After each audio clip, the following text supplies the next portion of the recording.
So what is up, guys? Nick here, helping you to master your technology. Why you should buy an iPhone 8 Plus. We're doing something a little bit different today. We're out here in beautiful Chicago. You can see this is our lakefront right here. It's just a gorgeous city over here. If you ever have a chance to come through and you're in America, you might want to visit this city. We got plenty of beautiful views, as you can see right here. But that's besides the point. We're talking about the iPhone 8 Plus today.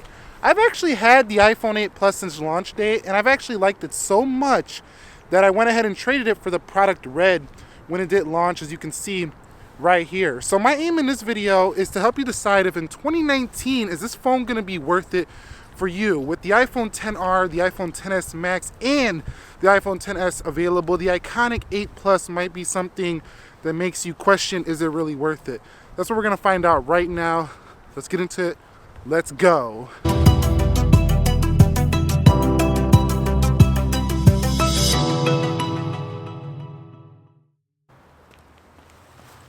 Okay guys, so the first thing I want to talk about is the design of the iPhone 8 Plus. Is the design any good right now? Well, it kind of looks like an iPhone 6 Plus. So if you buy this phone right now, you better be willing to, be okay with a, well, you could say a 4 or 5 year old design. But the thing about the 8 Plus is it's super refined in comparison to those other smartphones. What I mean by that is the build of materials, the quality of the glass, the quality of the overall phone. Fit and finish is just better than any of the ones that came before it. So buying an 8 Plus in terms of design, I think is pretty good. It's just the front looks a little bit dated with the thick bezel at the top and a thick bezel at the bottom, but it's got tactile buttons. It does have, no headphone jack, so you do have to deal with that. It does have a nice dual camera design, I feel like. It's pretty clean, iconic, but it's not gonna look like your brand new iPhone. So do keep that in mind.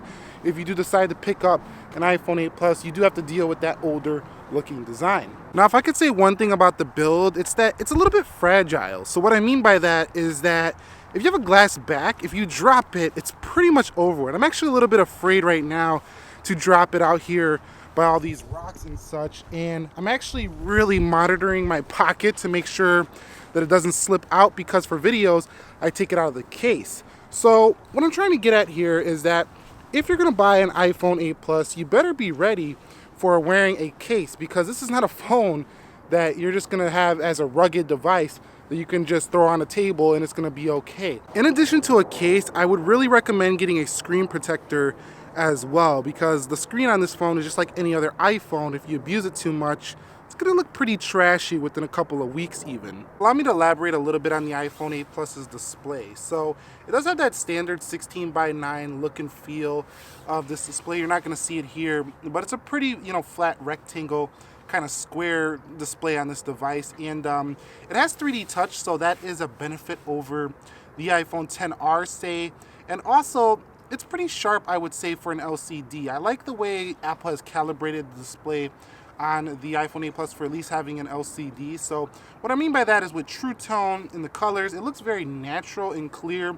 It's one of my favorite displays to read on because it's so wide in comparison to the thinner aspect ratios you find on newer devices. So overall, video watching is gonna be pretty standard the way a video creator would shoot it, for example, in the 16:9 aspect. And overall, I think you're gonna be just fine with it. Now, when it comes to software for the iPhone 8 Plus, we're talking about the latest version of iOS 12.1.2. And what that means is that you're on the best version you can get right now. The thing about all iPhones now is that the software is proven that it's gonna last you a very long time. And with that being said, I really think this is a great recommendation for software. However, one thing you have to keep in mind with the iPhone 8 Plus is that you don't have gestures, you don't have the modern way Apple is trying to go with their software. So it's gonna feel a little bit dated in a couple years when every other phone and iPad is using gestures.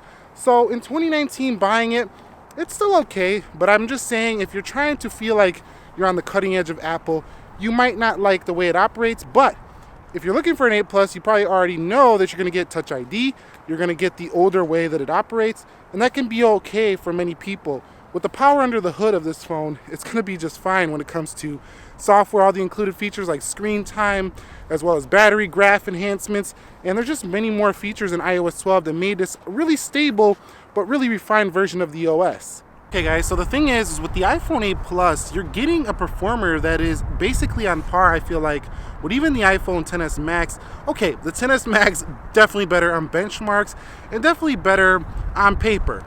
But the fact of the matter is I've used both of these phones consistently, and whether I'm on the 8 Plus or the XS Max, I really can't tell much of a difference besides the smooth feeling gestures and the 120 Hz sample rate for the XS Max. But in real world practice, when I'm opening up apps, when I'm using iOS, it's buttery smooth on the 8 Plus as well. So performance is not something that's going to let you down. These rocks right here walking on. And I think this is a good section to talk about Touch ID. If I'm out here on these rocks and I need to quickly answer a phone call or open up the phone, having Face ID might make me trip and fall on these rocks right here. So the Face ID definitely takes you a time to hold it up to your face, kind of look at it. Now, yes, you can say, no, it doesn't really. It's got that attention awareness feature. No. The 8 Plus, I can pull this thing out of my pocket, not even look at the Touch ID scanner, and it's going. It's also very fluid, very fast, and it feels a lot like the trackpad that they have on the MacBook Pros. I know because I'm actually editing this video on a MacBook Pro. So it feels very refined. I really do like it. Touch ID even came on the brand new MacBook Air. So it makes me question, this is not really an outdated technology, as most Android manufacturers are still going to be using some form of a fingerprint scanner in 2019. So the iPhone 8 Plus, not Apple's latest and greatest tech, but it still will authenticate with apps, it still will work with Apple Pay, and it's still very fast. So it's a technology that should serve you well if you do decide to pick up the 8 Plus right now. Okay, so when it comes to the camera, just look at that beautiful thing, that dual 12 megapixel iSight camera. The XS Max, the 10R in 2019, going to give you smart HDR, improving your dynamic range. If you're not into photography like that, you probably don't even know what that means, and also you probably don't care. The iPhone 8 Plus is going to give you a telephoto zoom, something you don't even get on the 10R. However, because of the algorithms in the 10R, you likely have a better single camera on that device.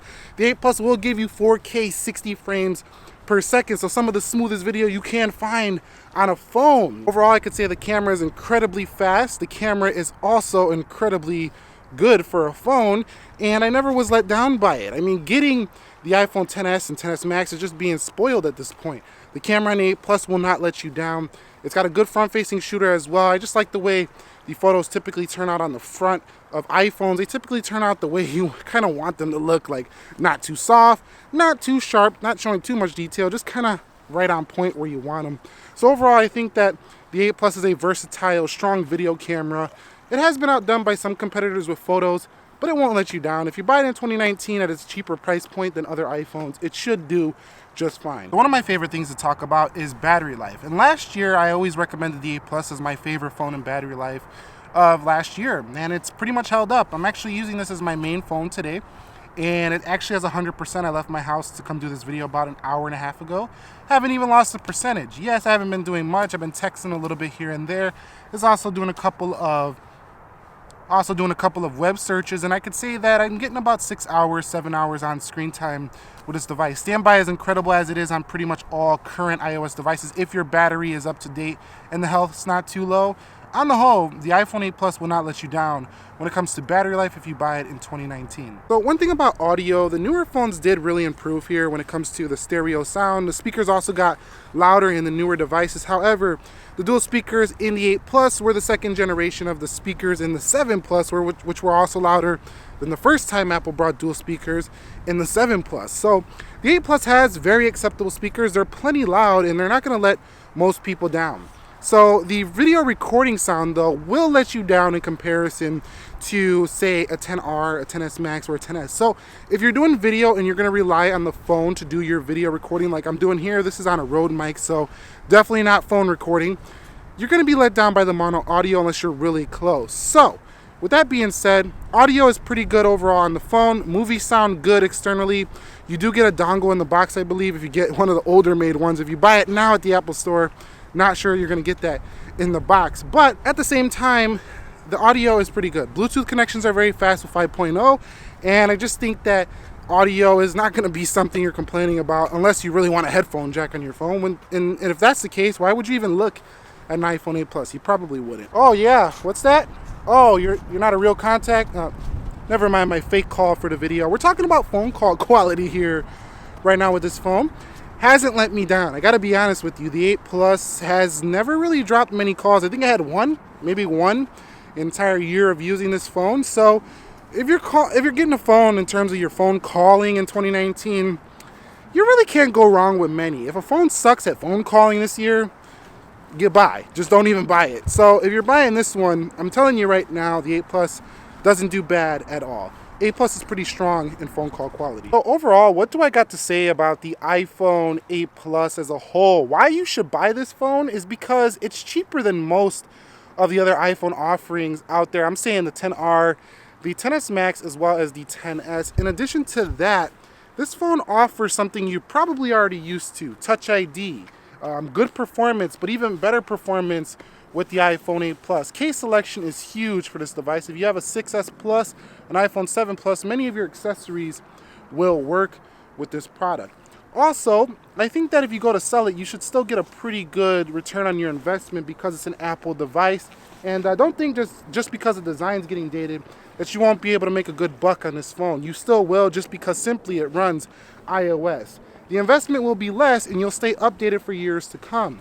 Yes, you might say that some of the newer phones are better options, and don't fall for those whole $449 trade your phone into Apple.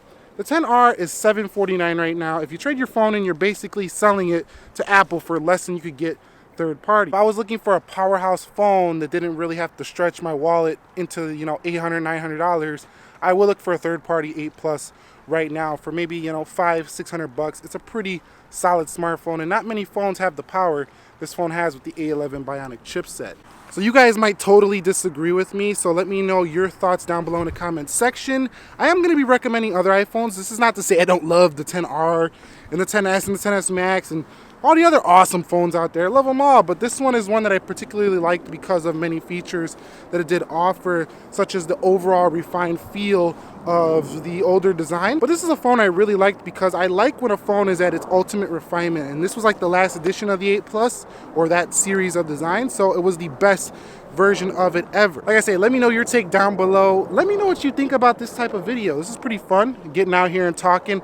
I got the image stabilizer on. I don't know how stable the video was, but I hope it was fun to watch something a little bit different.